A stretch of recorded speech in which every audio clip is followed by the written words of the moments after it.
My daughter's best friend was not human. I always believed my daughter Ava saw the world differently. Every doctor said she had an unusually trusting personality and could become attached to anyone without fear. After my wife disappeared during a camping trip, Ava became even quieter. Every evening she wandered to the edge of the pine forest behind our farmhouse and whispered as though someone was waiting for her. One evening I followed without letting her notice. She was smiling at the darkness. Then I saw it beside a dead deer stood a pale creature no bigger than a wolf. Its skin looked almost white beneath the moonlight and its eyes reflected a strange silver glow. The animal tilted its head and let out a soft whistle that sounded almost human. Ava waved happily. "Daddy, this is Rowan. He gets lonely." I grabbed her hand and pulled her home. The creature never chased us. It simply watched until we disappeared inside. The next morning every sheep in our neighbor's field had vanished. We searched the hills until we found them arranged in a perfect circle deep inside the forest. None of them had a single bite mark. In the center lay a necklace woven from feathers and dry branches. That evening Ava drew a picture of our family standing beside the pale creature. Around its neck she had painted the same necklace. She smiled and asked if Rowan could stay with us forever. I refused. Her smile disappeared. She quietly whispered, "Rowan says you will change your mind tomorrow."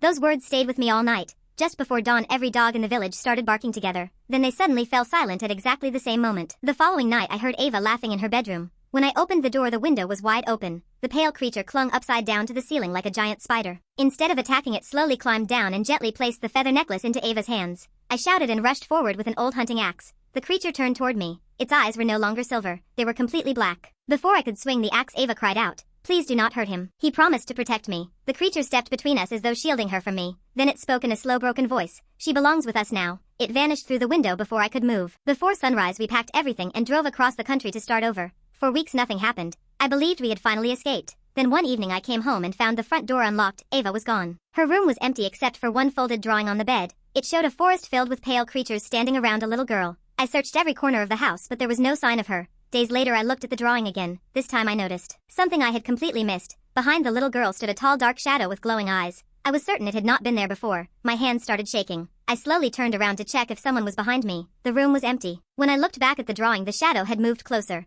Beneath the picture words had appeared that were never there before. "I told you not to look back." At that exact moment I felt someone breathing against the back of my neck.